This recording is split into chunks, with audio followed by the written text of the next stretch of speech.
sidee ayaa loo sameeyaa muuqaalkan oo kale? gacantaydii dumarkaarido gobta ugu habboon kuma gaarayaan garabkaygiyo ragga geesigo gidigoo dhammaan kuma gaarayaan. si aad muuqaalkan oo kale u samayso waxaan u baahannahay application la dhaho Fake Chat. bali soorka soo geli Fake Chat bad ku qori waa soo dirsanaysaa applicationka marka applicationka markaa soo dirsato permissions uu ka baahan yahay baad u ogolaataa sida fileska iyo soo galayo codka kadibna magac baad ku qori intaad dhahdo create chat. meesha waa messenger Fake Chat oo waxa lagu sameeyaa messengerka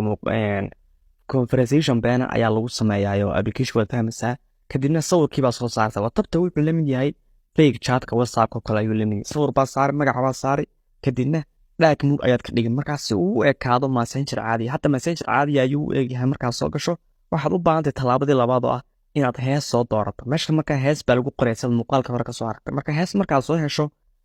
waad qori marka badanka waxa fiican heesaa ninkii gabadha ay qaadayaan hadda sidaas safwan halayaan anigu aan u doortay kadib markaad soo doorato heesta waxaad qoraysaa lyricska baad qoraysaa ninku markuu hadlayo sindi baad taabanaysaa si uu xagga midig u maro gabadhu markay hadlaysana rasiif ayaa taabanaysaa si uu xagga bidix marto heesiina markaasi aysaa ugu fiicnaado xagga chattingka furiga marka laga sameeyo kadibna lyricska ayaa si fiican u soo qoray ugu dambeynna screenshot baad ka qaaday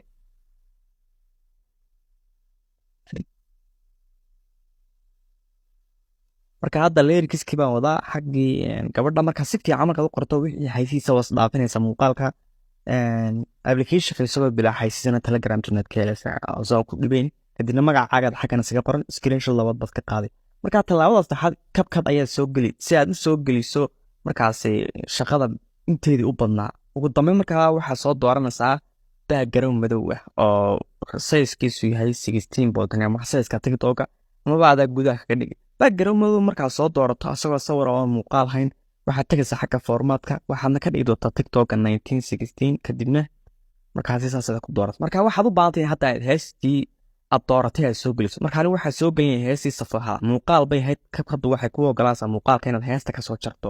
heesta marka ka soo jarno waxaan miidiyaha ku filgaraynaa heestu ilaa ay ka dhamaanayso talaabada labaad oo ah inaan ka soo jarno intii ayna qornay lyricska ayaan la soo harnaa inta kalena isbilti cut out bensin waan iska dhilad garaynaa waxaan la soo harnaa inta lyricska uga baahanay talaabo saddexaad baa jirta oo xataa muuqaalka mainka ah talaabada saddexaad waxa weeye inaad la soo hadho intuu lyricska ku joogo marka la soo hadho kaliya waxaad calaamadinaysaa marka ninku intuu hadlayo iyo gabadhu markay hadlayso beats ayaad ku dari doontaa marka hadda waa kan beatkii calaamaso markuu ninku hadlayo markay gabadhu hadlayso oo meeshaas markaa beat marking ku samee marka hadda waxaan calaamadinaa maadaama uu soo hela marka uu hadlayay waxaan calaamadinaa markuu saa u hadlo beat baan ku sameynaa markaad beat taabato calaamad yar oo casaan ayuu saaraya markaa meesha aad beat garayso saastan waxay kaa caawinaysaa inaynu la dhaqaajino sawirkii heesta markuu hadlayo ila wanigii soo screenshot garayna waxay ku wada hadlayeen lyricska talaabada saddexaad waxaa soo gelinaysaa screenshotkii aad qaaday xagga aad ka soo qaaday applicationka Fake Chat waxaad nala soo hari doontaa inta yare lyricska aad ku qortay si fiican baad soo korow garayn kadibna waxaad ku filgaraynaysaa size-ka formatka muuqaalka ka dhigtay aad ku filgaraynaysaa kadibna waxaad soo gelinaysaa intii sare baarkii sare oo ahaa magaceedii callkii optionskii talaabada saddexaadna keyboardka ayaad meesha soo gelinaysaa marka hadda waxaad arkaysaa conversation ku inuu dhexda ku dhacay wuxuu dhexda ugu dhacay inta sare iyo keyboardka ayuu dhexda ugu dhacay markaas isaga markaas weyn dhaqaajinaa oo qoraalka maxaa qaranaya meeshu ka soo baxaya waa keyboardka ka soo baxay meesha ka arkaysid keyboardka ayuu hoos galay marka ninku markuu hadlo frame bay ku sameynaa frame kaas oo ah animation markuu ninku hadlo ayaa markaas frame aan ku sameynaa oo talaabada afraad oo sanaankii markuu hadlo sawir kor bay u soo qaadanaa inta yar ku hadlay maadaama lyricska si fiican u soo qoranay marka hadda si fiican baad u arkaysaa markuu ka soo hadlo beatskii noo calaamadsan markay soo gaarno frame horaad u sameynaysaa beatka markaa soo gaarina framekii qaaditaanka ay sameynaysaa suusan u wada socon markiiba oo u yeesho wax kala dhexaysiiyo hakad u ah ayaad sameynaysaa laba frame mid u dhow iyo mid uu dul taagan yahay oo dhaqaajinayso yaa si fiican fahantaa rajiinaya marka hadda marka saa u samayso muuqaalka wada arkaysaa inuu soconayo markuu ninku hadlo